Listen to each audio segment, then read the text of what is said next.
Halo, perkenalkan, nama saya Sylvia Marita Fibriani Lestari, saya perwakilan dari kelompok 2. Hai guys, kali ini aku akan membahas tentang materi kelas 10 yaitu teks negosiasi. Apakah kalian sudah tahu apa itu teks negosiasi? Dan apa itu teks negosiasi? Buat kalian yang belum paham seperti apa itu teks negosiasi, aku bakal jelasin detail di video ini. So, pantengin terus ya video ini sampai kalian mengerti. Apa itu teks negosiasi? Kehidupan sehari-hari, kita tidak terlepas dari yang namanya negosiasi. Contohnya, ketika kalian pergi ke pasar, menemani ibu berbelanja sayuran, kemudian ada yang namanya proses tawar-menawar, ada kesepakatan untuk harga sayur. Nah, tawar-menawar tersebut merupakan proses negosiasi. Jadi, negosiasi adalah metode yang digunakan untuk mengatasi perbedaan antara orang yang satu dengan yang lainnya agar mendapatkan kesepakatan bersama. Pada prinsipnya, negosiasi bertujuan untuk mencapai hasil terbaik, adil, atau demi keuntungan bersama, dan tetap menjaga hubungan baik antar pelaku negosiasi. Nah, kalau teks negosiasi berarti apa dong?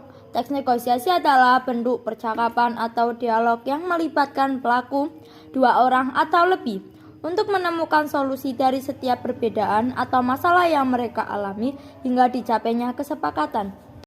Ciri-ciri teks negosiasi: mendapatkan kesepakatan bersama, menghasilkan penyelesaian yang menguntungkan kedua belah pihak. Teks yang memprioritaskan kepentingan bersama, mempunyai tujuan praktis yaitu media untuk menghasilkan kesepakatan yang bisa diterima semua pihak yang berkepentingan. Struktur teks negosiasi ada 6, yaitu yang pertama, orientasi.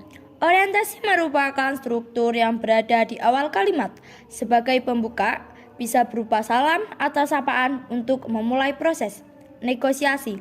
Yang kedua, permintaan. Permintaan merupakan hal yang akan dirundingkan atau dibutuhkan.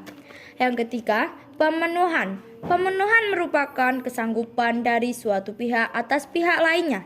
Yang keempat, penawaran. Penawaran terjadi ketika dibutuhkan proses perundingan atau tawar-menawar. Ini merupakan bagian inti dari negosiasi. Yang kelima, persetujuan. Setelah melewati proses tawar-menawar, maka diperoleh kesepakatan antara kedua belah pihak. Yang keenam, penutup. Penutup merupakan bagian akhir dari proses negosiasi. Biasanya, pada bagian ini terdapat kata terima kasih atau ucapan salam.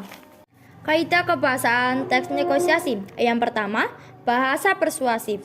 Yang kedua, kalimat deklaratif. Yang ketiga, bahasa yang sopan. Yang keempat, menggunakan konjungsi.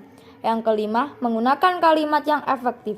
Yang keenam, berisi pasangan tuturan. Yang ketujuh, bersifat memerintah dan memenuhi perintah. Yang kedelapan, menggunakan pronomina. Yang kesembilan, menggunakan kalimat langsung. Yang kesepuluh, menggunakan kalimat yang menyatakan kesepakatan atau tidak. Yang ke-11, menggunakan kalimat perbandingan atau kontras. Tujuan teks negosiasi ada 3. Yang pertama, mencapai kesepakatan dengan persamaan persepsi, pengertian, dan persetujuan. Yang kedua, menyelesaikan masalah yang dihadapi bersama. Yang ketiga, mencapai kondisi saling menguntungkan.